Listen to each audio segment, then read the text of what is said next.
राजधानी दिल्ली के अलीपुर इलाके में एक कैब चालक राज मोहम्मद नाम के युवक ने इंसानियत की मिसाल पेश की।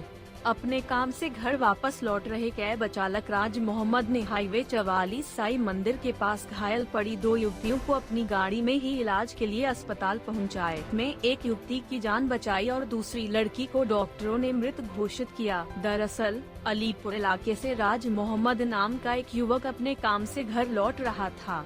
राज मोहम्मद अपनी गाड़ी से अभी अलीपुर साईं मंदिर के पास पहुंचा ही था कि उसने देखा सड़क पर 2 युवतियां बुरी तरीके से घायल हालात में पड़ी हुई।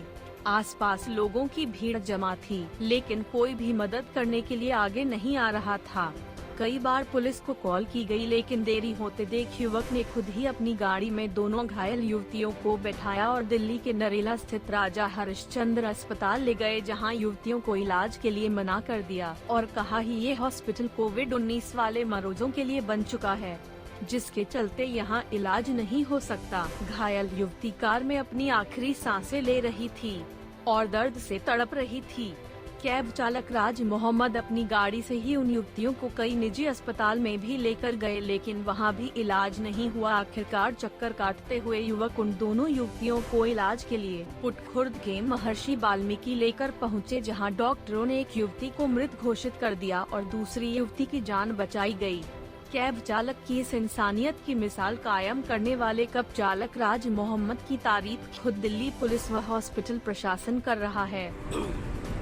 क्या हुआ था? आप रात कहाँ से आ रहे थे? क्या घबरा हुआ बताया? मेरा लड़का है पड़ोस का, तो वो फोर्टिस हॉस्पिटल में था। हाँ। तो हम उसको देखते हुए, हालांकि वहाँ देखने का टाइम नहीं मिला, तो हम वापस आ रहे थे। हाँ। तो घर की तरफ आ रहे थे, तो रास्ते में हमें यहाँ पे एक एक्सीडेंट मिला 2 लड़कियों का। दोनों लड़की उस टाइम पे होश में थी। हम उसको बिठा के हम यहाँ से ले गए गाड़ी में। 40-50 आदमी खड़े थे, कोई एम्बुलेंस नहीं आई, कुछ नहीं आया। तो फिर हमने अपनी गाड़ी में उसको बिठाया, वहाँ ले गए हरिश्चंद्र हॉस्पिटल। हरिश्चंद्र पाया कोविड-19 का, जिसमें वहाँ पे मना कर दिया कि भाई यहाँ से ले जाओ। अब वहाँ से हम ले गए पूट हॉस्पिटल। पूट हॉस्पिटल जाके हमने वहाँ पूरी डिटेल विटेल जो भी पुलिस कार्रवाई थी वो अपने नंबर पता सब कुछ दिए। वहाँ पे उन्होंने एडमिट किया।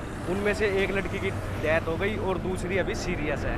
बस डॉक्टरों ने बताया था लड़की की डेथ हो गई है? हाँ, डॉक्टरों ने बता दिया था एक लड़की की डेथ हो चुकी है। तो कहाँ की कुछ पता चल पाया? ये कुछ नहीं पता चला है। कभी कहती है दिलशाद गार्डन की है, कभी रोहिणी की बताती है, कभी कई की बताती है। तो जो ये लड़की का एक्सीडेंट हुआ था, कैसे स्कूटर में सवार थी? ये स्कूटी पे थी और एक्सीडेंट का हमें नहीं पता। हमने तो जब रास्ते में आया तो देखा भीड़ भाड़ हो रही है, हमने रोड पे हालत में थी? स्कूटी टूटी फूटी पड़ी थी। उनके शरीर में चोटों के निशान भी थे? हाँ, चोट के निशान थे। एक की नाड़ टूटी हुई थी यहाँ से, और एक का मुंह हाथ पैर सब टूटे हुए थे, पर सब ठीक है।